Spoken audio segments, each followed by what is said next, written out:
উনি বলতেছে যে না ভাই ফোন করা দেওয়া যাবে না, আপনাকে তো এখানে বিক্রি করা হয়েছে।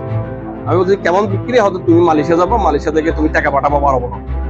আমি বলতেছি ভাই আসলে আমি কি করবো এখন বলেন, আপনাদেরকে আমি টাকা 50,000 টাকা দেবো, আপনারা আমাকে চাইরা দেন আমার বউ বাচ্চার কাছে। তোমাকে চাকু দিয়ে আটকাইয়া বলতেছে একদম লচ্চর করবেন, শিক্ষা দিবি না, যদি শিক্ষা দাস তোরা এখানে মাইরা চলে যাবো। তো আমি টাকা লোভ কি আল্লাহ যদি বাঁচালে বাঁচবো সেই বলে আমি আর কিছু বলি নাই। তাদের সাথে আপনারা চাকু মাকু ছিল, টিভির কতগুলো চাকু আছে এগুলো ছিল। এটা হচ্ছে টেন্নাপ পার হয়ে হাফ কিলোমিটার মনে হয় আমার জানার মতো আমি চলে গেছি ওটি।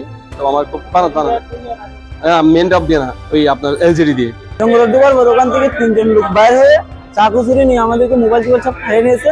কারণের পর বলতে এখানে বসার পর আমরা আর কোনো আওয়াজ করতে পারিনি। আজকে 4 দিন হয়ে গেছে, 4 দিন আমাদের গরম লুকো আমরা কোথায় সেটাও জানে না। আজকে রাত্রে 3টার দিকে কোস্টগার্ড হয়ে আমাদেরকে উদ্ধার করে নিয়ে আসে। আমরা কোস্টগার্ড চলে যাওয়ার সময় আমরা নিজে কোস্টগার্ডকে বললাম ভাই আরো অনেক লোক আছে। বিশ্ববিদ্যালয় প্রক্টর জানিয়েছেন, বহিরাগতদের প্রবেশ রোধে এবং সার্বিক নিরাপত্তা নিশ্চিত করতে এই কঠোর চেকিং ব্যবস্থা নেওয়া হয়েছে। শিক্ষার্থীরা আশা করছেন প্রশাসনের এই সতর্কতা ফলে সুষ্ঠু নির্বাচনের মাধ্যমে দীর্ঘদিনের ছাত্র শূন্যতা দূর হবে। নারী ও শিশু সহ বিপুল সংখ্যক ব্যক্তিকে টেকনাফের বাহাতছড়ার পিনিসভাঙ্গা পাহাড়ি এলাকায় বন্দী করে রাখা হয়েছে। প্রাপ্ত তথ্যের ভিত্তিতে আজ 24 অক্টোবর 2025 তারিখ শুক্রবার মধ্যরাত 2টা হতে সকাল 7টা পর্যন্ত বাংলাদেশ কোস্টগার্ড উক্ত এলাকায় একটি বিশেষ অভিযান পরিচালনা করে।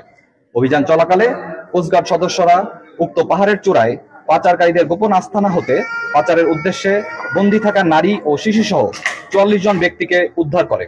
উদ্ধারকারীদের জিজ্ঞাসাবাদে জানা যায় কয়েকটি সংঘবদ্ধ পাচারকারী চক্র বিদেশে উচ্চ বেতনের চাকরি, সুবিধাজনক কর্মসংস্থান, উন্নত জীবনযাপনের স্বপ্ন, অল্প খরচে বিদেশ যাত্রা এবং বিনা অর্থে প্রেরণ করে পরবর্তীতে কর্মস্থলে কাজের মাধ্যমে খরচ পরিশোধনের সুযোগের প্রলোভন দেখিয়ে টেকনাফ সহ দেশের বিভিন্ন এলাকা থেকে বাংলাদেশি ও রোহিঙ্গা নাগরিকদের মালয়েশিয়ায় গমনে উদ্বুদ্ধ করে টেকনাফের গহীন পাহাড়ে গোপন আস্তানায় জিম্মি করে রেখেছিল।